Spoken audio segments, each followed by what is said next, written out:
Superstars, कैसे हो आप सब। आई होप आप सब अच्छे होंगे। So I am your maths educator and your loving दीदू। Welcome to all of you in your channel brilliant classes. So guys, आज हम पढ़ने वाले हैं क्लास 5 मैथ्स के चैप्टर नंबर 3 मैट्रिक्स की मिसलिनियस एक्सरसाइज का क्वेश्चन नंबर 5। सो इससे जस्ट पहले वाली वीडियो के अंदर मैंने तुम्हें क्वेश्चन नंबर 3 एंड 4 सॉल्व करवा दिए थे। अगर तुमने वो वीडियो नहीं देखी है तो उस वीडियो का लिंक जो है मैं तुम्हें डिस्क्रिप्शन बॉक्स के अंदर पिन कर दूंगी, तुम वहाँ से जाके चेकआउट कर सकते हो। So question number 5 is show that the matrix B transpose A B is symmetric और skew symmetric according as A is symmetric और स्क्यू सिमेट्रिक। तो क्वेश्चन हमसे क्या बोल रहा है कि हमारी matrix B transpose A B जो है सिमेट्रिक और स्क्यू सिमेट्रिक होगी जब हमारा ए सिमेट्रिक और स्क्यू सिमेट्रिक हो। तो हम क्या करेंगे, पहले हम लेट करेंगे, let B transpose A B B P. मैंने क्या लेट किया, बी ट्रांसपोज ए बी को मैंने लेट कर लिया पी। ठीक है, तो अब हम लिखेंगे P is symmetric when A is symmetric। मैंने क्या लिखा कि P हमारा सिमेट्रिक होगा जब हमारा A सिमेट्रिक होगा। ये मैंने कहाँ से लिखा, ये मैंने लिखा क्वेश्चन के अंदर से। हमने क्वेश्चन में देखा था ना कि B transpose A B symmetric कब होगा, जब हमारा A सिमेट्रिक होगा। तो मैंने वही चीज़ यहाँ पे लिख दी। And P is skew symmetric when A is skew symmetric। और हमने क्या लिखा कि हमारा P जो है स्क्यू सिमेट्रिक होगा जब हमारा A स्क्यू सिमेट्रिक होगा। तो क्वेश्चन के अंदर हमें गिवन था कि P हमारा स्क्यू सिमेट्रिक होगा जब हमारा A स्क्यू सिमेट्रिक होगा। तो वही चीज़ मैंने यहाँ पे लिख दी। तो हम क्या लिख सकते हैं, P सिमेट्रिक कब होगा, सिमेट्रिक की कंडीशन क्या होती है। P हमारा सिमेट्रिक तब होगा जब P ट्रांसपोज क्या हो, इक्वल हो P के। ठीक है, और ये कब होगा, ये जब होगा जब हमारा A क्या होगा, सिमेट्रिक होगा। राइट, ऐसे ही P transpose equals to minus P होगा। माइनस P कब होगा, जब हमारा A क्या होगा, स्क्यू सिमेट्रिक होगा। When A is skew symmetric. अब देखो हम क्या लिखेंगे यहाँ पे, P ट्रांसपोज हम लिखेंगे, P की वैल्यू यहाँ पे पुट कर दो। P क्या है हमारे पास, B ट्रांसपोज ए बी है। तो B ट्रांसपोज ए बी मैंने P की जगह पे पुट कर दिया। अब इसमें क्या है, P का ट्रांसपोज है ना, तो हम इसका क्या कर देंगे, ट्रांसपोज कर देंगे। तो हमने एक प्रॉपर्टी पढ़ी थी ए बी का ट्रांसपोज। तो ए बी का ट्रांसपोज क्या होता है, ए बी का ट्रांसपोज होता है B ट्रांसपोज ए ट्रांसपोज। तो तुम इसको ए पढ़ो और इस पूरे को क्या पढ़ो, B पढ़ो। B ट्रांसपोज को ए पढ़ेंगे और ए बी को क्या पढ़ेंगे, बी पढ़ेंगे। तो ए बी का ट्रांसपोज क्या हो जाएगा, ए बी का ट्रांसपोज होता है बी ट्रांसपोज ए ट्रांसपोज। तो बी हमारा ये है ना, तो यहाँ पर आ जाएगा ए बी का ट्रांसपोज इंटू में ए ट्रांसपोज। ए हमने इसको पढ़ा है ना बी को, तो इसको लिख दो बी ट्रांसपोज। ठीक है, तो बी ट्रांसपोज मेरे पास आ गया ए बी का ट्रांसपोज इंटू में बी ट्रांसपोज। अब ए बी के ट्रांसपोज की वैल्यू पुट कर दो। तो ए बी के ट्रांसपोज को हम लिख सकते हैं बी ट्रांसपोज ए ट्रांसपोज, और ये बी ट्रांसपोज यहाँ पे एज इट इज आ जाएगा। तो बी ट्रांसपोज आ गया मेरे पास B transpose A transpose B transpose. इसको मान लेंगे हम इक्वेशन नंबर 1। अब देखो, अब हम क्या करेंगे, दो कंडीशंस लेंगे। फर्स्ट कंडीशन हम लेंगे जब हमारा ए ट्रांसपोज क्या हो, इक्वल हो ए के। ये है हमारी फर्स्ट कंडीशन। और सेकंड कंडीशन है हमारी जब ए ट्रांसपोज क्या है, इक्वल है माइनस ए के। तो जब ए ट्रांसपोज इक्वल टू होगा ए के, तो उस कंडीशन में हम क्या करेंगे, ए ट्रांसपोज की जगह पे क्या पुट करेंगे, put A transpose is equals to A an equation 1। ठीक है, ए ट्रांसपोज की जगह पे हम ए पुट करेंगे इक्वेशन 1 के अंदर, और इधर क्या करेंगे, ए ट्रांसपोज की जगह पे माइनस ए पुट करेंगे इन इक्वेशन नंबर 1। ठीक है, इसमें ए ट्रांसपोज की जगह पे क्या करेंगे, माइनस ए पुट करेंगे, और इसमें ए पुट करेंगे। तो यहाँ पे ए पुट कर दो, तो यहाँ पर आ जाएगा P transpose is equals to B transpose, A transpose की जगह पे ए, और यहाँ पर आ गया बी।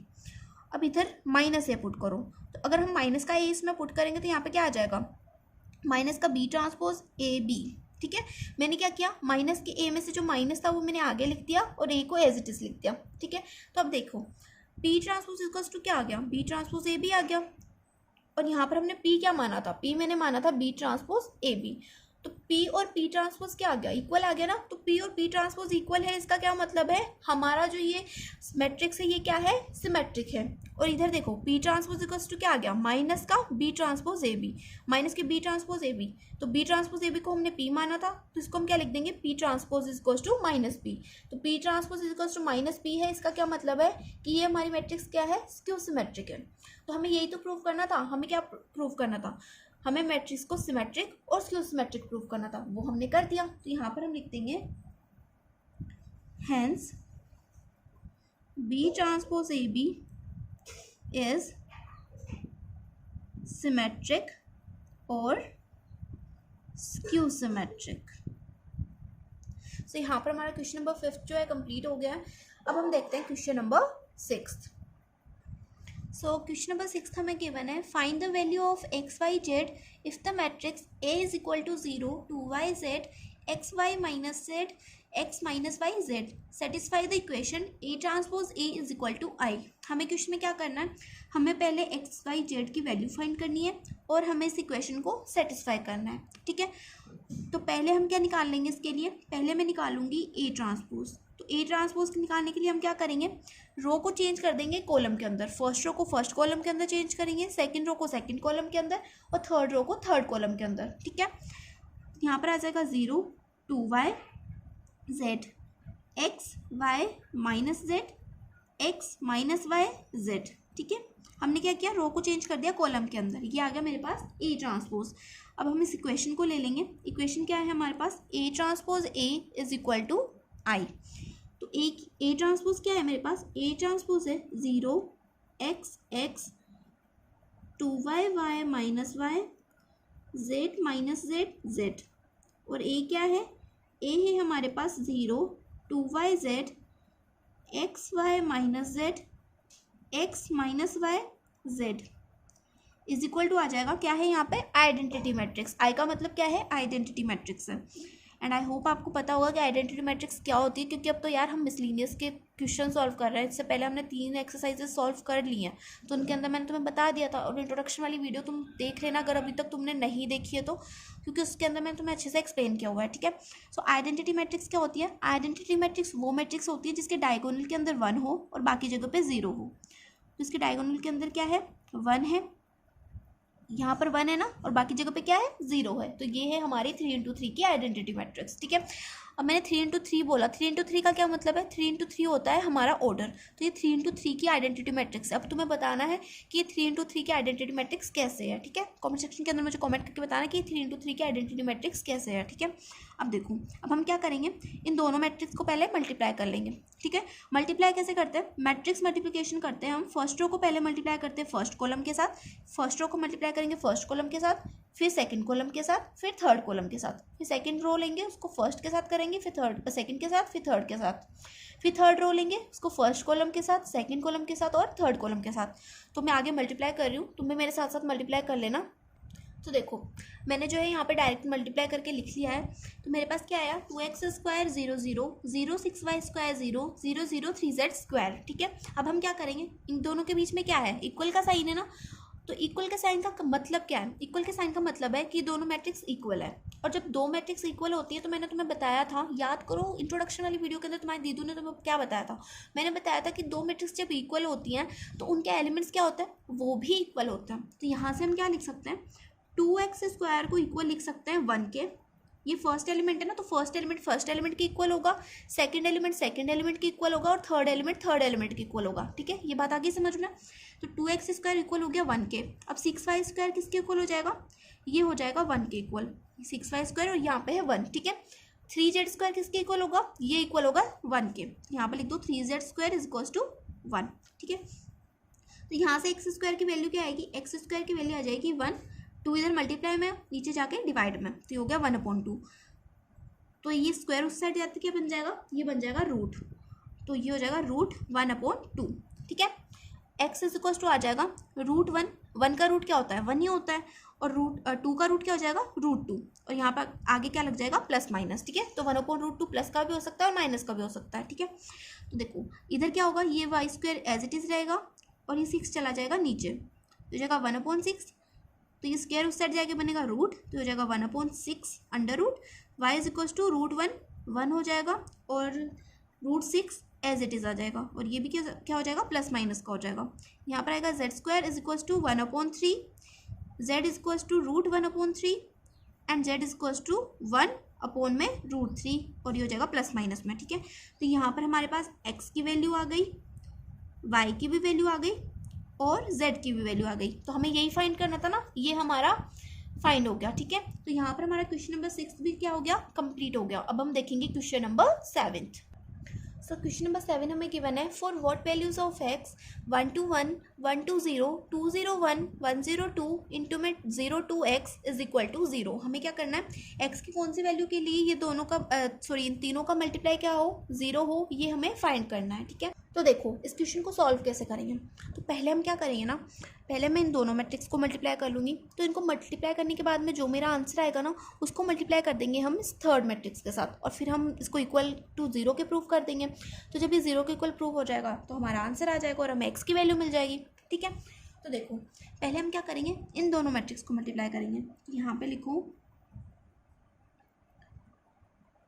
1 2 1 और दूसरी मैट्रिक्स क्या है 1 2 0 2 0 1 1 0 2। तो इन दोनों को मल्टीप्लाई कर लेते हैं। मल्टीप्लाई कैसे करते हैं हम, फर्स्ट रो को पहले मल्टीप्लाई करते हैं फर्स्ट कॉलम के साथ। ठीक है, तो देखो 1 को मल्टीप्लाई करो 1 के साथ, तो 1 इंटू 1 1 हो जाएगा। 2 को करो इस 2 के साथ, तो हो जाएगा। हमेशा क्या करना है, जब भी हम मल्टीप्लाई करते हैं ना तो बीच में कौन सा साइन लगाते हैं, प्लस का साइन लगाते हैं। ठीक है, ये हमेशा याद रखनी है। तो 2 इंटू 2 हो जाएगा 4, फिर से प्लस का साइन, 1 इंटू 1 हो जाएगा हमारा 1। अब 1 को मल्टीप्लाई करो 2 के साथ, तो ये हो जाएगा 2 2 इंटू 0 0 एंड 1 इंटू 0 0। 1 को करो 0 के साथ, तो हो जाएगा 0। 2 इंटू 1 2 1 इंटू 2 2। ठीक है, अब देखो 1 + 4 5 5 + 1 6, ये हो जाएगा 2 एंड ये हो जाएगा 4।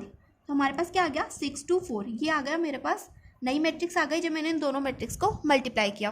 ठीक है, हम क्या करेंगे ना, ये जो न्यू मैट्रिक्स आई है ना इसको मल्टीप्लाई करेंगे हम इस मैट्रिक्स के साथ में। आ गई बात समझ में। पहले हमने क्या किया, इन दोनों मैट्रिक्स को मल्टीप्लाई किया। इनको मल्टीप्लाई करने के बाद मेरे पास ये मैट्रिक्स आई। अब इस मैट्रिक्स को हम मल्टीप्लाई करेंगे इस मैट्रिक्स के साथ में। ठीक है, तो यहाँ पर हम मल्टीप्लाई कर लेते हैं। ये है 0 2 x। ठीक है, इज इक्वल टू क्या है 0 है, यहाँ पर भी इक्वल टू 0 लिखते हैं ना। ठीक है, तो देखो 6 को पहले करो 0 के साथ, 6 इंटू 0 0। 6 को करो 6 इंटू 2 नहीं सॉरी 2 इंटू 2, 2 इंटू 2 हो जाएगा हमारा 4। अब 4 इंटू एक्स, ये हो जाएगा हमारा 4x इज इक्वल टू आ जाएगा 0 के। ठीक है, अब 4 + 4x यहाँ पे लिखो 4 + 4x इज इक्वल टू 0। ठीक है, तो 4x इज इक्वल टू क्या हो जाएगा, यहाँ पर प्लस का 4 है, इक्वल को उस साइड जाते ही माइनस का 4। ठीक है, x यहाँ पर एज इट इज़ आ जाएगा। ये 4 इसके साथ मल्टीप्लाई में ना उधर जाते ही डिवाइड में हो जाएगा, तो हो जाएगा -4 अपॉन में 4। तो 4 1 ज़ा 4, तो ये 1 टाइम कट होगा, तो x की वैल्यू क्या आ जाएगी हमारे पास, ये माइनस एज इट इज़ 4 1 ज़ा 4, यहाँ पर आ जाएगा 1। तो x की वैल्यू आ गई मेरे पास -1। तो मुझे x की वैल्यू फाइंड करनी थी ना, और x की वैल्यू मैंने फाइंड कर दी। तो यहाँ पर हमारा क्वेश्चन नंबर 7 भी क्या हो गया, कंप्लीट हो गया। अब हम देखेंगे question number 8। So question number 8 हमें गिवन है, if a is equals to 3 1 -1 2 show that a² - 5a + 7i is equals to 0। ठीक है, हमें मैट्रिक्स a गिवन है और हमें शो क्या करना है, a² - 5a + 7i को 0 के इक्वल शो करना है। ठीक है, तो पहले हम क्या कर लेते हैं, पहले मैं 5a निकाल लेती हूँ, थोड़ा सा सिंपल है, ईजी है निकालना। तो 5a निकालेंगे, 5 को a से मल्टीप्लाई कर दो, तो a के अंदर जितने भी एलिमेंट्स हैं ना उसके साथ में 5 को मल्टीप्लाई कर दो। ठीक है, तो 5 3 ज़ा 15, 5 1 ज़ा 5, 5 इंटू -1 हो जाएगा माइनस का 5, 5 2 ज़ा 10, ये आगे मेरे पास 5 है। अब 7i निकालो, तो i क्या है यहाँ पर, आइडेंटिटी मैट्रिक्स है। और आइडेंटिटी मैट्रिक्स यार तुम्हें मैंने इतनी बार समझा दिया, पहले वाले क्वेश्चन में भी समझाया था, तो अब मैं डायरेक्ट लिखती हूँ यहाँ पर। ठीक है, यहाँ पर हो जाएगा आइडेंटिटी मैट्रिक्स के साथ 7 को मल्टीप्लाई करेंगे तो हमारे पास आ जाएगा 7 0 0 7। ठीक है, ये आ गया मेरे पास 7i। अब मैं निकालूंगी a²। तो a² का क्या मतलब है, a² का मतलब है a इंटू a। ठीक है, a क्या है हमारे पास, a है 3 1 -1 2। इसको हम वापस से इसी मैट्रिक्स के साथ मल्टीप्लाई कर देंगे, -1 2। ठीक है, फर्स्ट रो को पहले मल्टीप्लाई करो फर्स्ट कॉलम के साथ, तो 3 इंटू 3 ये हो जाएगा हमारा 3 3 ज़ा 9, ये हो जाएगा 9 और 1 इंटू -1 हो जाएगा -1। अब -3 को मल्टीप्लाई करो 1 के साथ हो जाएगा 3। अब 1 को मल्टीप्लाई करो 2 के साथ हो जाएगा 2। -1 को 3 के साथ करेंगे तो -3 और 2 को -1 के साथ करेंगे तो -2। -1 को 1 के साथ करेंगे -1, 2 को 2 के साथ करेंगे तो 4। ठीक है, तो 9 - 1 हो जाएगा 8, 3 + 2 5, माइनस का 3 माइनस का 2, ये हो जाएगा 3 और 2 प्लस हो जाएंगे तो 3 और 2 हो जाएंगे 5 और माइनस का साइन एज इट इज आ जाएगा। माइनस का 1 प्लस का 4 तो हो जाएगा 3। ठीक है, 4 में से बन जाएंगे तो आ जाएगा हमारे पास 3। तो ए स्क्वायर मेरे पास आ गया 8 5 - 5 3। अब हम क्या करेंगे, इन सारी वैल्यूज़ को इस इक्वेशन के अंदर पुट करेंगे। इक्वेशन क्या थी हमारे पास, a स्क्वायर - 5a + 7i = 0। ठीक है, इसके अंदर हम सभी वैल्यूज़ को पुट कर देंगे। तो पहले ए स्क्वायर की वैल्यू पुट कर दो। ए स्क्वायर आया हमारे पास 8 5 - 5 3। ठीक है, अब माइनस का 5 है तो पहले माइनस का साइन लगाओ और 5a की वैल्यू पुट कर दो। तो 5a की मैट्रिक्स क्या थी हमारे पास, 15 5 - 5 10 प्लस में 7i। 7i क्या है, 7007 = क्या है, 0 है। अब हम इसे सॉल्व कर लेंगे और = 0 प्रूव कर देंगे। तो देखो पहले हम क्या करेंगे, ये प्लस है, ये वो प्लस वाली मैट्रिक्स है मतलब, और ये भी प्लस वाली मैट्रिक्स है। पहले हम इन दोनों को ऐड कर देंगे, फिर जो आएगा उसको इसमें से माइनस कर देंगे। ठीक है, तो 8 और 7 कितना हो जाएगा, 8 7 हो जाएगा 15, 5 + 0 5, माइनस का 5 प्लस का 0 माइनस का 5, 3 + 7 ये हो जाएगा 7 3 10। ठीक है, माइनस ये वाली मैट्रिक्स यहाँ पे लिख दो, 15 5 - 5 10 = आ जाएगा 0। तो देखो ये प्लस का 15, ये माइनस का 15, तो यहाँ पर क्या आ जाएगा, यहाँ पे आ जाएगा 0। ये है प्लस का 5, ये माइनस का 5, यहाँ पे भी 0, ये माइनस का 5, ये प्लस का 5, ये माइनस माइनस प्लस हो जाएगा ना, ये माइनस का 5 और ये प्लस का 5, तो यहाँ पे भी 0 आ जाएगा। 10 - 10 ये भी 0 हो जाएगा, = आ गया 0।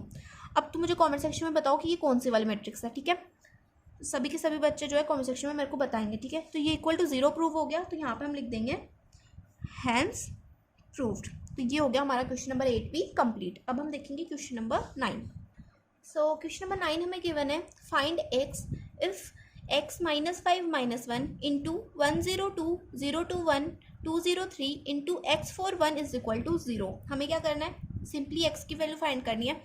इन तीनों मैट्रिक्स को मल्टीप्लाई करके 0 के इक्वल प्रूव करना है, तो हमें x की वैल्यू मिल जाएगी। ठीक है, तो पहले हम क्या करूँगी, जैसे पहले वाले क्वेश्चन में क्या था ना, पहले इन दोनों मैट्रिक्स को मल्टीप्लाई करेंगे, फिर जो हमारे पास आंसर आएगा उसको इस मैट्रिक्स के साथ मल्टीप्लाई करेंगे। आ गई बात समझ में। तो देखो पहले इन दोनों को मल्टीप्लाई कर लेते हैं, तो रो को, फर्स्ट रो को पहले मल्टीप्लाई करेंगे फर्स्ट कॉलम के साथ। तो देखो यहाँ पे क्या आ जाएगा, देखो x को मल्टीप्लाई करो 1 के साथ, तो यहाँ पर आ जाएगा x माइनस का 5 × 0, ये हो जाएगा माइनस का 5 × 0 तो 0 हो जाएगा ना, तो ये हो जाएगा माइनस का 0।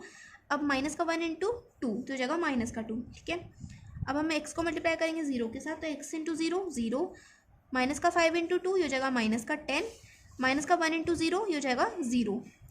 अब x को मल्टीप्लाई करो 2 के साथ, तो हो जाएगा 2x, माइनस का 5 × 1 हो जाएगा माइनस का 5, अब माइनस का 1 × 3 हो जाएगा माइनस का 3 = आ गया मेरा 0। ठीक है, अब इसको सॉल्व कर लो, तो यहाँ पर क्या आ जाएगा मेरे पास, यहाँ पर आ जाएगा x माइनस में 2, यहाँ पर हो जाएगा माइनस का 10, यहाँ पे क्या आ जाएगा 2x, और ये क्या है माइनस का 5 है और ये माइनस का 3 है, तो माइनस माइनस प्लस 5 और 3 8 हो जाएगा, एंड साइन किसका आ जाएगा, माइनस का, = हो गया 0। अब हम क्या करेंगे, इस मैट्रिक्स को मल्टीप्लाई करेंगे इस मैट्रिक्स के साथ में। ठीक है, तो देखो x - 2 - 10 - 8 ये है हमारी फर्स्ट मैट्रिक्स, इसको मल्टीप्लाई कर दो x4 1 के साथ में। ठीक है, तो इन दोनों को मल्टीप्लाई करेंगे तो क्या आएगा, x - 2 को पहले मल्टीप्लाई करो x के साथ में, यहाँ पे लिखो x × x x², माइनस का 2 × x ये हो जाएगा माइनस का 2x। ठीक है, अब माइनस का 10 × 4 ये हो जाएगा माइनस का 40, माइनस का 8 × 1 हो जाएगा माइनस का 8। सॉरी यहाँ पर हमने माइनस का 5 माइनस का 3 माइनस का 8 तो लिख दिया, यहाँ पे 2x नहीं लिखा ना, तो यहाँ पर आ जाएगा 2x - 8, यहाँ पे भी 2x - 8 आ जाएगा। तो यहाँ पर क्या आएगा हमारा, एक मिनट इसको कैंसिल करो, दोबारा से इसको मल्टीप्लाई करते हैं। x - 2 को पहले x से मल्टीप्लाई करो, तो x × x हो जाएगा x², माइनस का 2 × x हो जाएगा माइनस का 2x, फिर माइनस के 10 को मल्टीप्लाई करो 40 के साथ तो हो जाएगा माइनस का 40, ठीक है। अब 2x को मल्टीप्लाई करो 1 के साथ तो हो जाएगा 2x, तो यहाँ पर आ जाएगा प्लस का 2x। अब माइनस का 8 इंटू 1 ये हो जाएगा माइनस का 8, ठीक है, इज इक्वल टू आ गया 0, इसको कैंसिल कर देना, ठीक है। तो देखो ये है माइनस का 2x, ये है प्लस का 2x, ये दोनों क्या हो जाएंगे, कैंसिल हो जाएंगे। तो हमारे पास क्या आएगा, एक्स स्क्वायर, यहाँ पे देखो ये माइनस माइनस प्लस, तो 40 प्लस 8 कितना हो जाएगा 48, तो ये माइनस का साइन और यहाँ पर आ जाएगा 48 इज इक्वल टू आ गया 0। X square is equal to ये माइनस का 48 है ना, उस साइड जाते हैं क्या हो जाएगा प्लस का 48 बन जाएगा, तो यहाँ पे आ जाएगा 48।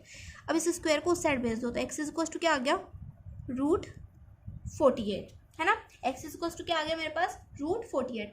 अब √48 क्या लिख सकते हैं हम, √48 को हम लिख सकते हैं 4√3, ठीक है। तो ये प्लस माइनस में हो सकता है, हमें नहीं पता ना कि x की वैल्यू पॉजिटिव होगी या नेगेटिव होगी, इसलिए हम क्या कर देंगे यहाँ पे आगे प्लस माइनस लगा देंगे।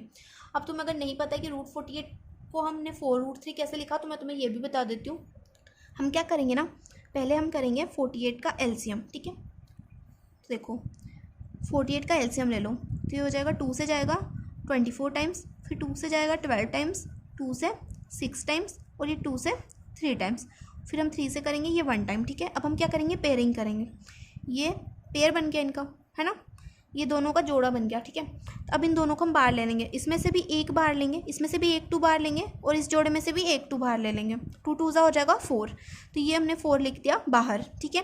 अब ये जो 3 बचा है ना, ये किसी के साथ पेयर नहीं बना रहा है ना, दूसरा 3 नहीं है यहाँ पे, तो हम क्या करेंगे, इसको रूट के अंदर लिख देंगे, ठीक है। तो ये हमारा बन जाएगा 4√3। तो अगर तुम्हें ये आता था तो अच्छी बात है, अगर नहीं आता था तो यार मैंने बता दिया, तुम्हारी दीदी ने तुम्हारी हेल्प कर दी है ना। सो सारे कॉन्सेप्ट तुम्हारे क्लियर होते जा रहे हैं। तो यहाँ पर हमारा ये क्वेश्चन नंबर 9 भी कंप्लीट हो गया है। हमें क्या करना था, एक्स की वैल्यू निकालनी थी, एक्स की वैल्यू हमने निकाल दी, वो कितनी आई, प्लस माइनस 4√3 आया। और 4√3 कैसे आया ये भी मैंने तुम्हें समझा दिया, ठीक है। अब हम देखते हैं question number 10। So question number 10 हमें गिवन है, a manufacturer produce 3 products XYZ which he sales in 2 markets, annual sales given below. हमें क्या बोल रहा है कि एक मैन्युफैक्चरर है, वो क्या करता है, 3 तरह के प्रोडक्ट्स जो है प्रोड्यूस करता है अपनी कंपनी के अंदर, ठीक है। पहले प्रोडक्ट का नाम है X, दूसरे प्रोडक्ट का नाम है Y और तीसरे प्रोडक्ट का नाम है Z, ठीक है। तो उसने बताया हुआ है कि वो ना उस प्रोडक्ट को क्या करता है, इन तीनों प्रोडक्ट को ना 2 मार्केट के अंदर ना सेल करता है। फर्स्ट मार्केट के अंदर वो X के 10,000 जो प्रोडक्ट है वो सेल करता है, Y के 2,000 प्रोडक्ट सेल करता है और Z के 18,000 प्रोडक्ट सेल करता है। और सेकंड मार्केट के अंदर 6,000 प्रोडक्ट X के सेल करता है, 20,000 Y के सेल करता है और 8,000 Z के सेल करता है। और फर्स्ट पार्ट के अंदर हमें गिवन है इनकी प्राइजेस X, Y और Z की। X के जो एक प्रोडक्ट है उसकी प्राइस है 2.50 रुपये और Y का जो एक प्रोडक्ट है उसकी प्राइस है 1.50 रुपये और Z का जो प्रोडक्ट है उसकी प्राइस है 1 रुपये, ठीक है। तो वो हमसे बोल रहा है कि जब ये तीनों प्रोडक्ट्स को सेल कर देगा, फर्स्ट मार्केट के तीनों प्रोडक्ट्स को और सेकंड मार्केट के तीनों प्रोडक्ट्स को, तो उसके पास टोटल रिवेन्यू कितना होगा, ये हमें बताना है कि फर्स्ट मार्केट के लिए उसके पास कितना रिवेन्यू आएगा और सेकंड मार्केट के लिए उसके पास कितना रिवेन्यू आएगा, ठीक है। तो यहाँ पर हमें क्या गिवन है, इसको हमें मैट्रिक्स अलजेब्रा से सॉल्व करना है, ठीक है। मैट्रिक्स अलजेब्रा का क्या मतलब हुआ, मैट्रिक्स मल्टीप्लिकेशन से, ठीक है। तो यहाँ पर हमें करना क्या है, यहाँ पे हमें गिवन क्या है, यहाँ पे हमें पहले तो प्रोडक्ट्स गिवन है कि कितने कितने प्रोडक्ट्स किस किस कंपनी के उसके पास है। तो इसको तुम कंपनी पढ़ो, अगर इसको हम एक्स कंपनी मान लेते हैं, इसको वाई मान लेते हैं, इसको जेड मान लेते हैं, ठीक है। और ये है उनकी प्राइजेस कि इसके एक प्रोडक्ट की प्राइस है 2.50 रुपये, वाई की एक प्रोडक्ट की प्राइस है 1.50 रुपये, जेड की एक प्रोडक्ट की प्राइस है 1 रुपये, ठीक है। तो हम क्या करेंगे, जितने प्रोडक्ट है मतलब जितनी क्वांटिटी है उसको मल्टीप्लाई कर देंगे प्राइस के साथ। तो क्वांटिटी को जब हम प्राइस के साथ मल्टीप्लाई करेंगे तो हमें पता चल जाएगा कि कितना रिवेन्यू से मिल रहा है, कितनी उसको आमदनी हो रही है एक तरह से, है ना। तो इसको ये जो हमें गिवन है ना, ये पता क्या गिवन है, जैसे कि तुम मान लो कि तुम्हारे पास क्या है 10 माचिस के डब्बे हैं, ठीक है। तो तुम्हारे पास 10 माचिस के डब्बे हैं, तुम्हें उन्हें क्या करना है, 2 कंपनी में मतलब 2 मार्केट में उन्हें सेल करना है, ठीक है। तो एक माचिस के डब्बे की प्राइस है 2.50 रुपये, दूसरे माचिस के डब्बे की प्राइस है 1.50 रुपये और तीसरे माचिस के डब्बे की प्राइस है 1 रुपये। तो हमें अगर निकालना हो कि हमारे पास कितने माचिस के कितने पैसे हमारे पास आ जाएंगे जब हम उन माचिस के डब्बों को बेच देंगे, तो हम कैसे निकालेंगे, हम क्या करेंगे, माचिस के जितने डब्बे होंगे मतलब जितनी क्वांटिटी होगी उसको मल्टीप्लाई करेंगे हम प्राइस के साथ में, है ना। तो यहाँ पर भी हम क्या करेंगे, ये है हमारे पास क्वांटिटी, इसको मल्टीप्लाई कर देंगे प्राइस के साथ में, ठीक है। तो चलो मैट्रिक्स मल्टीप्लिकेशन से इसको मल्टीप्लाई कर देते हैं। तो पहले हम क्या करेंगे, क्वांटिटी लिख लेंगे। तो ये यहाँ पर था 10,000, फिर 2,000, फिर 18,000, फिर 6,000, 20,000 एंड 8,000। इसको मल्टीप्लाई कर दो प्राइस के साथ में। तो प्राइस क्या थी, 2.50, 1.50 एंड 1। ठीक है, इनको मल्टीप्लाई कर देंगे। तो इन दोनों को मल्टीप्लाई करेंगे तो क्या आएगा हमारे पास, 10,000 को मल्टीप्लाई करो 2.50 से, ये हो जाएगा हमारे पास 25,000। ठीक है, अब 2,000 को मल्टीप्लाई करो 1.50 से, ये हो जाएगा हमारे 3,000। ठीक है, 18,000 को जब हम 1 से मल्टीप्लाई करेंगे तो ये आ जाएगा 18,000। 6,000 को मल्टीप्लाई करो 2.50 से, ये हो जाएगा 15,000। 20,000 को मल्टीप्लाई करो 1.50 से, ये हो जाएगा 30,000। एंड 8,000 को मल्टीप्लाई करो 1 के साथ तो हो जाएगा 8,000। ठीक है, अब इन दोनों तीनों को प्लस कर लो। तो 25,000 प्लस 3,000 हो जाएगा 28, 28 प्लस 18 ये हो जाएगा 46, तो हो जाएगा 46,000। नीचे 15 प्लस 3 ये हो जाएगा 18, 18 प्लस में 8, 18 प्लस 8 हो जाएगा हमारा, सॉरी ये 15,000 और ये 30,000 है ना। तो 30 प्लस 15 ये हो जाएगा 30 प्लस 15 प्लस में 8, 30,000 प्लस 8,000 38,000, 38,000 में 15 ऐड कर दो, ये हो जाएगा हमारा 53,000। यहाँ पे आ जाएगा 53,000। ठीक है, तो देखो ये है हमारा एक्स और ये है हमारा, सॉरी ये है हमारा फर्स्ट मार्केट, मतलब जो हमने सेल किया था ना प्रोडक्ट फर्स्ट मार्केट के अंदर, ये प्रोडक्ट सेल किया था हमने सेकेंड मार्केट के अंदर। तो ये आ गया हमारा फर्स्ट मार्केट का रिवेन्यू। तो revenue of first market, revenue first market आ गया हमारे पास 46,000। ठीक है, और ऐसे ही हम लिख देंगे रिवेन्यू ऑफ सेकेंड मार्केट आ गया हमारे पास 53,000। तो यही हमें निकालना था ना, रिवेन्यू निकालना था कि फर्स्ट मार्केट के अंदर कितना रिवेन्यू मिलेगा हमें और सेकंड मार्केट के अंदर कितना रिवेन्यू मिलेगा। तो ये हमने निकाल दिया। अब ये हमारा फर्स्ट पार्ट कंप्लीट हो गया। अब हम देखेंगे इसका सेकंड पार्ट। तो सेकंड पार्ट से तुम्हें और अच्छे से क्लियर हो जाएगा। तो देखो सेकंड पार्ट में हमें क्या बोला गया है, सेकंड पार्ट में हमें वो बोल रहा है कि if the unit of cost of above 3 commodities are 2 rupees, 1 rupee and 50 paise respectively, find the gross profit.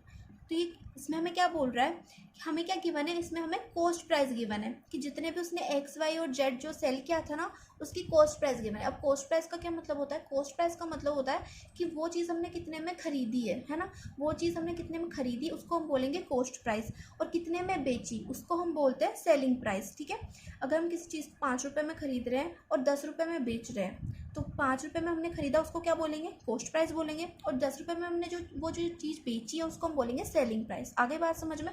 तो हमसे ये क्या बोल रहा है, हमसे बोल रहा है कि आपको क्या करना है, एक प्रॉफिट निकालना है कि हमें कितना प्रॉफिट हमें मिला जब हमने इसको सेल किया।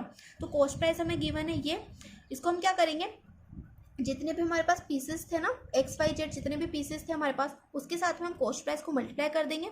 फिर हम प्रॉफिट कैसे निकालेंगे, प्रॉफिट निकालेंगे हम सेलिंग प्राइस में से कॉस्ट प्राइस को माइनस कर देंगे, तो हमारे पास क्या आ जाएगा, प्रॉफिट आ जाएगा। तो देखो इसको सॉल्व करते हैं तो मैं अच्छे से क्लियर हो जाएगा। देखो हमारे पास प्रोडक्ट क्या था, 10,000, 2,000, 18,000, यहाँ पर था 6,000, 20,000 एंड 8,000। ठीक है, इसको हम मल्टीप्लाई कर देंगे कॉस्ट प्राइस के साथ। कॉस्ट प्राइस क्या है हमारे पास, 2 रुपी, यहाँ पर है 1 रुपी, यहाँ पर है 50 पैसे। देखो 50 पैसे को क्या करेंगे, हम पहले चेंज करेंगे रुपी के अंदर। अब इसको चेंज कैसे करेंगे, तो देखो 1 रुपी में कितने पैसे होते हैं, 100 होते हैं ना। तो देखो यहाँ पर क्या हो रहा है, 50, 100 का आधा हो रहा है ना, हाफ हो रहा है, 100 का हाफ कितना होता है, 50 होता है। तो यहाँ पर हम क्या करेंगे, इस 1 का भी हाफ कर देंगे, तो 1/2 क्या हो जाएगा, ये हो जाएगा 0.50। तो ये आ गया हमारे पास 0.50 रुपी। तो 50 पैसे को क्या लिख सकते हैं हम, 0.50 रुपी लिख सकते हैं। तो यहाँ पर लिख दो 0.50। ठीक है, अब हम क्या करेंगे, इन दोनों को मल्टीप्लाई कर देंगे। तो जब हम इनको मल्टीप्लाई करेंगे तो हमारे पास आएगा 20,000 प्लस 2,000 प्लस में 9,000। ऐसे इसको इसके साथ करो, हो जाएगा 12,000 प्लस में 20,000 प्लस में 4,000। अब इनको प्लस कर लो, 20 + 2 इट इज़ 22, 22 + 9 ये हो जाएगा 31, हो जाएगा 31,000। यहाँ पर 20 + 4 24, 24 + 12 ये हो जाएगा 36, हो जाएगा 36,000। तो ये हमारे पास क्या आया है, ये आई है हमारे पास कॉस्ट प्राइस। देखो ये आई है cost price in first market. First market की कॉस्ट प्राइस क्या है, ये है 31,000। और सेकंड मार्केट की कॉस्ट प्राइस क्या है, सेकंड मार्केट की कॉस्ट प्राइस है हमारी 36,000। आ गई बात समझ में। हमने क्या किया, हमें क्या गिवन था यहाँ पे, कॉस्ट प्राइस गिवन थी, सेलिंग प्राइस नहीं गिवन थी, हमें कॉस्ट प्राइस गिवन थी कि कितने में हमने वो माल खरीदा था। तो मेरे पास क्वांटिटी थी ना, मैंने क्वांटिटी को मल्टीप्लाई कर दिया कॉस्ट प्राइस के साथ में। ठीक है, मेरे पास क्या आ गया यहाँ पर, ये आ गया मेरे पास कॉस्ट प्राइस कि फर्स्ट मार्केट के अंदर जो हमने माल बेचा है उसकी प्राइस कितनी है, वो कितने का माल हमने फर्स्ट मार्केट के अंदर बेचा। फर्स्ट मार्केट के अंदर हमने 31,000 का माल बेच दिया। ठीक है, और सेकंड मार्केट के अंदर हमने 36,000 का माल बेचा। और यहाँ पर क्या था, यहाँ पर था सेलिंग प्राइस। सेलिंग प्राइस मतलब कि हमने इसको सेल कितने में किया। यहाँ पर हमने 31,000 में वो सामान लिया था, मतलब हमने क्या किया था, खरीदा था किसी, अगर मैं मान लूँ कि कोई कंपनी है उसमें से मैंने 31,000 का माल खरीदा। ठीक है, ठीक है, आगे बात समझ में, मैंने 31,000 का माल उस कंपनी में से खरीद लिया। ठीक है, फिर मैंने किसी मार्केट के अंदर उस माल को 46,000 में बेच दिया, है ना। ऐसे मैंने किसी कंपनी से 36,000 का माल खरीदा और उसको मैंने किसी मार्केट के अंदर जाके 53,000 में बेच दिया। तो अब मुझे बताओ कि मुझे कितने का प्रॉफिट हुआ। तो प्रॉफिट हम कैसे निकालेंगे, जितना मैंने माल खरीदा था उसको हम माइनस कर देंगे किस में से, जितने में हमने बेचा। तो मैंने बेचा कितने में, बेचा मैंने, अगर हम इसको माइनस करें फर्स्ट मार्केट के लिए अगर हम निकालें तो देखो मैंने माल बेचा कितने में था, मैंने माल बेचा था 46,000 में, है ना। मैंने कितने में बेचा, 46,000 में मैंने माल बेचा। और मैंने लिया कितने में था, मैंने लिया था 31,000 में। तो 31,000 को इसमें से माइनस कर देंगे तो हमारे पास कितना आ जाएगा, 46 में से 31 को माइनस करो, ये आ जाएगा हमारे पास 15,000। तो ये टोटल प्रॉफिट आ गया फॉर फर्स्ट मार्केट के लिए। फर्स्ट मार्केट के लिए टोटल प्रॉफिट कितना आ गया मेरे पास, 15,000। ठीक है, ऐसे ही हम सेकंड मार्केट के लिए निकालें तो मैंने माल बेचा कितने में, मैंने माल बेचा 53,000 में। ये देखो रिवेन्यू ऑफ सेकंड मार्केट, मैंने कितने में बेचा, 53,000 में बेचा। तो 53,000 और ख़रीदा कितने में था मैंने वो माल मैंने ख़रीदा था 36,000 में।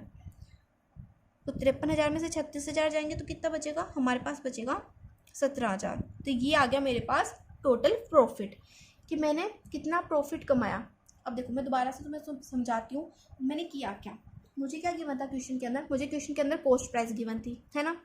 तो मैंने क्या किया, कॉस्ट प्राइस को पहले मल्टीप्लाई किया क्वांटिटी के साथ में। क्वांटिटी क्या थी, ये था हमारा x, ये था y और ये था z। ठीक है, x प्रोडक्ट के हमारे पास, जैसे मैं तुम्हें एक एग्जांपल देती हूँ, जैसे 2 साबुन की कंपनियों को मैं तुम्हें एग्जांपल देती हूँ। ठीक है, लाइफ बॉय और डेटोल। ठीक है, बहुत ज़्यादा चल रहा है लाइफ बॉय और डेटोल। तो देखो हमने क्या मान लिया, इसको हम मान लेते हैं लाइफ बॉय, इसको मान लेते हैं डेटोल और इसको तुम मान लो कुछ भी मान लो यार, संतूर मान लो। ठीक है, संतूर। ठीक है, तो लाइफ बॉय है उसका 10,000 लाइफ बॉय के पैकेट्स हमने फर्स्ट मार्केट के अंदर सेल किए। 2,000 डेटोल के पैकेट हमने फर्स्ट मार्केट के अंदर सेल किए और 18,000 संतूर के पैकेट्स हमने फर्स्ट मार्केट के अंदर सेल किए। ऐसे ही 6,000 लाइफ बॉय के पैकेट हमने फर्स्ट मार्केट के अंदर सेल किए, 20,000 लाइफ बॉय के पैकेट हमने सेकंड मार्केट के अंदर सेल किए और 8,000 के लाइफ बॉय के पैकेट हमने सेकंड मार्केट के अंदर सेल किए। ठीक है, कर दिए। अब देखो मैंने क्या किया, ये लाइफ बॉय डेटोल और संतूर के जो पैकेट्स हमने लिए थे ना, ये हमने किसी कंपनी में से लिए थे। ठीक है, मान लिया किसी कंपनी में से हमने लाइफ बॉय का जो एक पैकेट था वो हमें कितने का पड़ा, वो हमें पड़ा 2 रुपये का। ठीक है, डेटोल का पैकेट हमें पड़ा 1 रुपये का और संतूर का पैकेट हमें पड़ा 0.50 रुपये का, मतलब आधे रुपये का। ठीक है, तो हमने क्या किया, हमें क्या करना था, इन दोनों को मल्टीप्लाई करके टोटल अमाउंट निकालना था कि मुझे फर्स्ट मार्केट के अंदर कितना अमाउंट मैंने सेल किया और सेकंड मार्केट के अंदर मैंने कितना अमाउंट सेल किया। तो पहले मैं इनको मल्टीप्लाई कर दूंगी, तो इनको मल्टीप्लाई करने के बाद मेरे पास आया 30,000, 31,000 एंड 36,000। तो फर्स्ट मार्केट के अंदर सेल करने के लिए मैंने कितने पैसे लगाए, फर्स्ट मार्केट के लिए मैंने कितना प्रोडक्ट खरीदा, कितने का प्रोडक्ट खरीदा मैंने 31,000 का प्रोडक्ट खरीदा किसी कंपनी में से। सेकंड मार्केट के अंदर सेल करने के लिए मैंने 36,000 का प्रोडक्ट खरीदा, ठीक है। अब मैंने उसको फर्स्ट मार्केट के अंदर कितने रुपए में सेल किया, जो मैंने 31,000 का प्रोडक्ट लिया था उसे मैंने किसी मार्केट के अंदर कितने रुपये में सेल किया, उसे मैंने सेल किया 46,000 में। और 36,000 रुपये वाला जो हमारा प्रोडक्ट था उसे हमने सेल किया 53,000 में। तो अब हम निकालेंगे प्रॉफिट। तो प्रॉफिट कैसे निकालेंगे हम, जितने में मैंने सेल किया, मतलब जितने में मैंने किसी मार्केट में बेचा उसको मैं माइनस कर दूंगी जितने में मैंने खरीदा उससे, है ना। तो मैंने क्या किया, 46,000 में से 31,000 को माइनस कर दिया तो मेरे पास प्रॉफिट आ गया। ऐसे मैंने 53,000 में से 36,000 को माइनस किया तो मेरे पास दूसरा प्रॉफिट आ गया। तो हमें निकालना क्या था, हमें ग्रोस प्रॉफिट निकालना था। यहाँ पे क्या बोला है, फाइंड द ग्रोस प्रॉफिट। हमने क्या कर दिया, ग्रोस प्रॉफिट निकाल दिया। तो यहाँ पर हमारा क्वेश्चन नंबर 10 का सेकंड पार्ट भी कंप्लीट हो गया है। अगर आपको कोई भी कंफ्यूजन होता है तो आप मुझसे दोबारा से कमेंट सेक्शन में पूछ सकते हो, मैं तुम्हें अच्छे से फिर से क्लियर करके बता दूंगी। सो अब हम देखते हैं क्वेश्चन नंबर 11 को। क्वेश्चन नंबर 11 हमें गिवन है, find the matrix X so that x into 1 2 3 4 5 6 is equal to -7 -8 -9 2 4 6। हमें क्या करना है, हमें x मैट्रिक्स फाइंड करनी है ताकि हम x इंटू दिस मैट्रिक्स किसके इक्वल प्रूफ कर सकें, इस मैट्रिक्स के इक्वल प्रूफ कर सकें। तो हमें क्या करना है, x मैट्रिक्स को फाइंड करना है। तो देखो अब यहाँ पे हम क्या करेंगे, इसको तुम मान लो x मैट्रिक्स, ठीक है। यहाँ पर आ जाएगा 1 2 3 4 5 6। इसका ऑर्डर कितना है, इसका ऑर्डर है 2 इंटू 3, ठीक है। इज इक्वल टू आ गया मेरे पास -7 -8 -9 2 4 6। और इसका भी ऑर्डर क्या है, 2 इंटू 3 है। तो देखो यहाँ पर क्या हो रहा है, ये दोनों मैट्रिक्स क्या हो रही हैं, मल्टीप्लाई हो रही है ना। और मैट्रिक्स अलजेब्रा का रूल क्या बोलता है, मैट्रिक्स अलजेब्रा का रूल बोलता है कि कोई भी दो मैट्रिक्स तभी मल्टीप्लाई हो सकती हैं जब फर्स्ट मैट्रिक्स के कॉलम इक्वल हो सेकंड मैट्रिक्स की रो के। क्या बोला मैंने, फर्स्ट मैट्रिक्स की कॉलम इक्वल हो सेकंड मैट्रिक्स की रो के। तो यहाँ पर क्या है, सेकंड मैट्रिक्स में रो क्या है, रो है यहाँ पर 2। और मैंने क्या बोला कि फर्स्ट मैट्रिक्स का कॉलम क्या होना चाहिए, इक्वल होना चाहिए सेकंड मैट्रिक्स की रो के। तो इसका क्या मतलब हुआ कि यहाँ पर जो कॉलम होगा, इस मैट्रिक्स का जो कॉलम होगा वो क्या होगा, 2 होगा, तभी तो 2 इज इक्वल टू 2 होगा ना।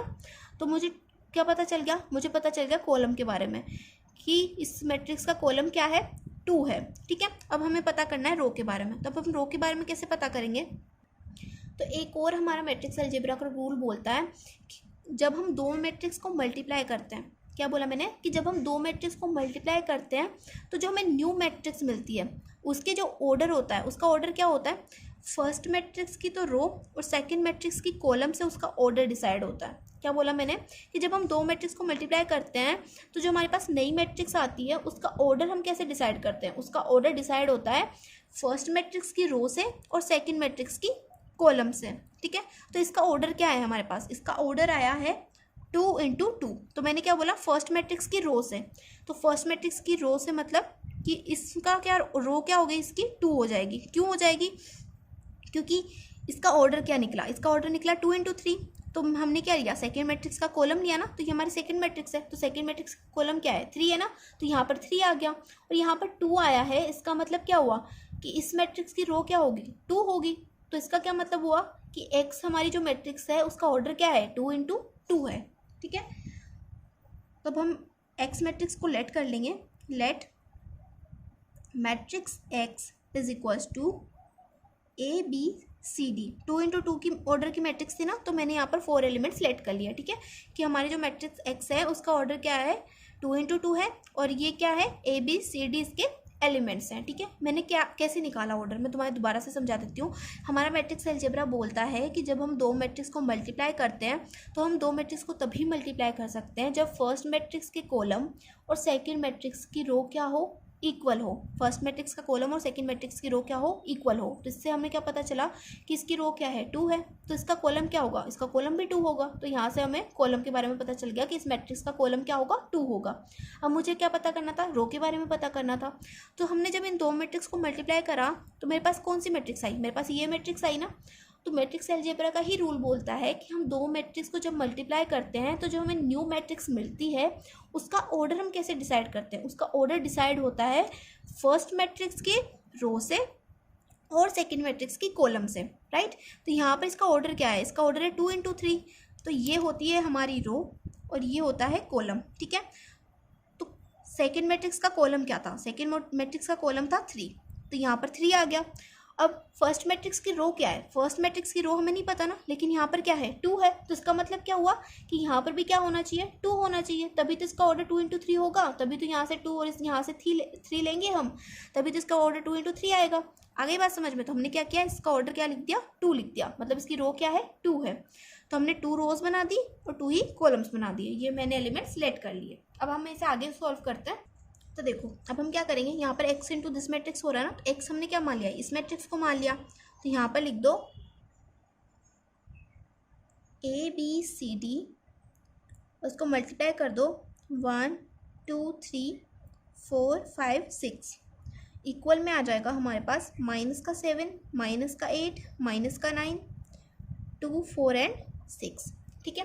अब इन दोनों को मल्टीप्लाई करेंगे, तो फर्स्ट रो को मल्टीप्लाई करो फर्स्ट कॉलम के साथ, तो a × 1 हो जाएगा a एंड b × 4 हो जाएगा हमारे पास 4b, a × 2 2a, b × 5 5b, a × 3 3a, b × 6 6b, c × 1 c, d × 4 4d, c × 2 2c, d × 5 5d, c × 3 3c, d × 6 6d is equal to आ जाएगा हमारे पास -7 -8 -9 2 4 6, ठीक है। तो मैंने क्या बोला था, दो मैट्रिक्स इक्वल कब होती, जब इक्वल होती हैं तो उनके एलिमेंट्स भी क्या होते हैं इक्वल होते हैं, ठीक है। तो दोनों मैट्रिक्स इक्वल है तो इनके एलिमेंट्स भी क्या होंगे इक्वल होंगे, तो यहाँ से हम लिख सकते हैं a + 4b is equal to -7 और b आप ले लो 4b आ गया। दूसरी इक्वेशन हम ले लेते हैं यहाँ से 2a + 5b is equal to -8, ये मैंने क्या किया यहाँ से दो इक्वेशंस बना ली, ये हमारी फर्स्ट इक्वेशन है, ये मेरी सेकंड इक्वेशन है, ठीक है।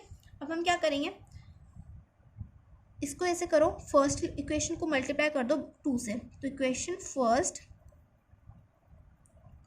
मल्टीप्लाई बाय 2, तो इक्वेशन फर्स्ट को हम 2 से मल्टीप्लाई करेंगे तो क्या आ जाएगा हमारे पास, 2 को a से करेंगे 2a प्लस 4 2 8, यहाँ पर आ जाएगा 8b इज इक्वल टू 7 2 14, तो ये जाएगा -14। अब इस मैट्रिक्स इस इक्वेशन को यहाँ पे लिख दो, ये हो जाएगा 2a + 5b माइनस में 8। अब हम क्या करेंगे, इन दोनों इक्वेशंस को सॉल्व करेंगे, तो यहाँ पर अगर हम इनको माइनस करें तो प्लस का 2 है और ये माइनस का 2 है, तो ये दोनों कैंसिल हो जाएंगे, तो 8 में से 5 गए तो यहाँ पर बचेगा 3b इज इक्वल टू ये minus minus plus minus minus, तो 14 में से 8 गए तो 14 में से 8 जाएंगे तो बचेगा हमारे पास 6 और ये माइनस का साइन एज इट इज़, ठीक है। तो b इज इक्वल टू क्या आ जाएगा मेरे पास, इस 3 को उस साइड भेज दो तो -6/3 हो जाएगा हमारे पास -2, तो b की क्या वैल्यू आ गई मेरे पास, b की वैल्यू आ गई -2। अब हम क्या करेंगे, इस b की वैल्यू को डालेंगे हम इक्वेशन नंबर 1 में, ठीक है। इस b की वैल्यू को उठा के इक्वेशन नंबर 1 में डाल दो, a + 4 और b की जगह पे पुट कर देंगे -2 इज इक्वल टू आ जाएगा -7, तो 4 2 8, यहाँ पर आ जाएगा -8, -8 को हम इस साइड भेजेंगे तो हमारा बन जाएगा +8, तो a इज इक्वल टू हो जाएगा -7 +8, तो a की वैल्यू आ जाएगी हमारे पास 1, तो हमारे पास a की वैल्यू आ गई 1 और b की वैल्यू आ गई -2। अब हम क्या करेंगे, ये जो हमारा था c + 4d is equal to 2 लेंगे और यहाँ से आप ले लो चाहे इसको ले लो, 2c + 5d को हम ले लेंगे 4 के इक्वल, ठीक है। तो यहाँ से c + 4d को इक्वल ले लो 2 के और 2c + 5d को इक्वल ले लो 4 के, ठीक है। अब यहाँ पर क्या करेंगे, इस इक्वेशन को मल्टीप्लाई करेंगे 2 से, तो जब हम इसे 2 से मल्टीप्लाई करेंगे तो यहाँ पर आ जाएगा 2c, यहाँ पर आ जाएगा 8d, यहाँ पर आ जाएगा 2 2 4, ठीक है। इस इक्वेशन को इसके नीचे लिख देंगे, यहाँ पर आ जाएगा 2c + 5d is equal to 4, ठीक है। अब इनको माइनस कर दो, माइनस करते ये प्लस और ये माइनस कैंसिल, 8 में से 5 जाएंगे तो बचेगा 3, तो यहाँ पर आ जाएगा 3d इज इक्वल टू 4 में से 4 जाएगा तो 0, तो d की वैल्यू क्या आ जाएगी हमारे पास, d की वैल्यू आ गई मेरे पास 0। अब हम इसे क्या करेंगे, इस इक्वेशन के अंदर पुट कर देंगे, तो अगर मैं यहाँ पर इसे सॉल्व करके तो मैं बताऊँ तो d की वैल्यू को इसमें पुट कर दो, तो d की वैल्यू को जब हम इसमें पुट करेंगे तो हमारे पास क्या आ जाएगा, c + 0 is equal to 2, d की जगह पे 0 पुट करूँगी तो 4 × 0 0 हो जाएगा, तो c की वैल्यू क्या आ जाएगी मेरे पास, c की वैल्यू आ जाएगी 2, तो यहाँ पर मेरे पास c की वैल्यू भी आ गई और डी की वैल्यू भी आ गई। ठीक है, हमें एक्स निकालना था ना, तो देखो एक्स क्या आ जाएगा मेरे पास, एक्स आ जाएगा मेरे पास, यहाँ पे मैं लिख रही हूँ तुम्हारे लिए, एक्स आ जाएगा मेरे पास, एक्स क्या था, हमने एक्स क्या माना था, हमने ए बी सी डी माना था ना, तो ए की वैल्यू आ गई मेरे पास, ए की वैल्यू आ गई 1, बी की वैल्यू आ गई -2, सी की वैल्यू आ गई हमारे पास 2 और डी की वैल्यू आ गई 0। तो एक्स आ गया हमारे पास 1 - 2 2 0। तो यहाँ पर हमारा क्वेश्चन नंबर 11 भी क्या हो गया, कंप्लीट हो गया।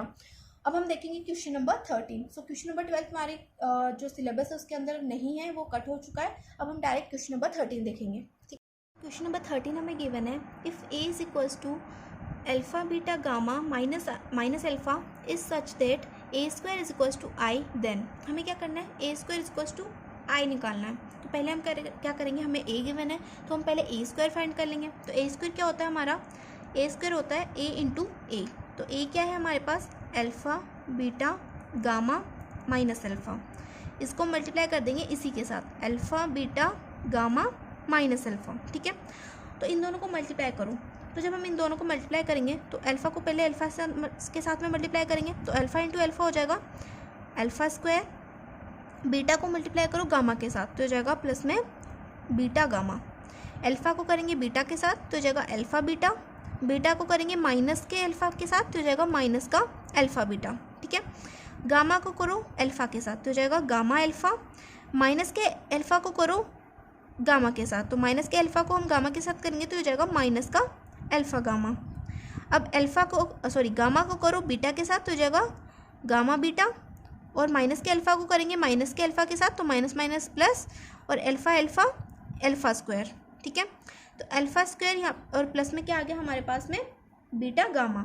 तो यहाँ पे लिखो अल्फ़ा स्क्वायर प्लस में बीटा गामा, ये है प्लस का अल्फ़ा बीटा, ये है माइनस का अल्फ़ा बीटा, तो दोनों क्या हो जाएंगे, कैंसिल हो जाएंगे। तो यहाँ पर आ जाएगा 0।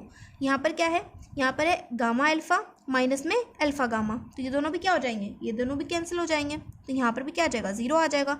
ये है हमारा गामा बीटा प्लस में अल्फ़ा स्क्वायर, तो इसको हम लिख सकते हैं गामा बीटा प्लस में अल्फ़ा स्क्वायर। ठीक है, इज इक्वल टू क्या है, आइडेंटिटी मैट्रिक्स है ना, आइडेंटिटी मैट्रिक्स क्या होती है 1 0 0 1। ठीक है, तो ये दोनों मैट्रिक्स इक्वल है तो इनके एलिमेंट्स भी क्या होंगे, इक्वल होंगे। तो यहाँ से हम लिख सकते हैं ए स्क्वायर प्लस में beta gamma is equal to 1 and gamma beta plus में alpha square is equal to 1। ठीक है, तो अब इस पूरी टर्म को इस साइड ले जाओ तो यहाँ पर क्या आ जाएगा 1 माइनस ए स्क्वायर माइनस में beta gamma is equal to 0। इस पूरी टर्म को उस साइड ले जाएंगे तो क्या आ जाएगा, ये 1 एज इट इज़ रहेगा, माइनस का ए स्क्वायर लिख दो और यहाँ पर लिख दो माइनस का गामा बीटा। तो देखो हमारे पास दोनों जगह पर क्या आया, सेम वैल्यू आई है ना, और ये है हमारा ऑप्शन नंबर सी। तो तुम्हारा ऑप्शन नंबर सी क्या हो जाएगा करेक्ट आंसर। तो क्वेश्चन नंबर 13 का करेक्ट आंसर क्या आ जाएगा, ऑप्शन नंबर सी आ जाएगा। अब हम देखेंगे क्वेश्चन नंबर 14।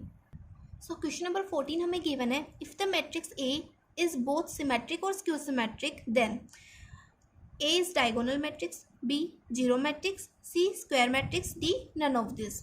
हमें क्या पूछा गया है कि जब अगर तुम्हारी ए मैट्रिक्स सिमेट्रिक भी है और स्क्यू सिमेट्रिक भी है तो तुम्हारी ए मैट्रिक्स कौन सी मैट्रिक्स होगी, ए डायगोनल मैट्रिक्स होगी, जीरो मैट्रिक्स होगी या स्क्वायर मैट्रिक्स होगी। तो देखो अगर तुमने इंट्रोडक्शन वाली वीडियो देखी होगी तो तुम्हें पता होगा डायगोनल मैट्रिक्स किसे बोलते हैं, जीरो मैट्रिक्स किसे बोलते हैं और स्क्वायर मैट्रिक्स किसे बोलते हैं। तो जीरो मैट्रिक्स तो हमें किसे बोलते हैं, जीरो मैट्रिक्स हम उस मैट्रिक्स को बोलते हैं जिसके सारे एलिमेंट्स क्या हो, जीरो हो। आगे बात समझ में। डायगोनल मैट्रिक्स हम उसे बोलते हैं जिसके डायगोनल में क्या हो 1 हो एंड बाकी जगह पे क्या हो 0 हो, उसे हम बोल देते हैं डायगोनल मैट्रिक्स। ठीक है, और स्क्वायर मैट्रिक्स हम उसे बोलते हैं जिसके अंदर रो और कॉलम्स क्या हो, इक्वल हो, जैसे कि 2 3 4 1, यहाँ पर 2 ही रोज हैं और 2 ही कॉलम्स हैं, तो इसको हम बोल देंगे स्क्वायर मैट्रिक्स। तो ये है जीरो मैट्रिक्स, ये है डायगोनल मैट्रिक्स और ये है स्क्वायर मैट्रिक्स। और तुम्हें ज़्यादा अच्छे से समझना है तो तुम इंट्रोडक्शन वाली वीडियो देख लेना, उसका लिंक भी मैं तुम्हें इस वीडियो के डिस्क्रिप्शन बॉक्स के अंदर पिन कर दूंगी। ठीक है, तो देखो हमसे क्या बोल रहा है कि ए कौन सी मैट्रिक्स है ये पता करो। ए जो है सिमेट्रिक भी है और स्क्यू सिमेट्रिक भी है, तो अब हमें पता करना है कि ए कौन सी वाली मैट्रिक्स है। तो देखो कोई मैट्रिक्स सिमेट्रिक कब होती है, कोई भी मैट्रिक्स सिमेट्रिक तब होती है जब ए ट्रांसपोज क्या होता है, इक्वल होता है ए के।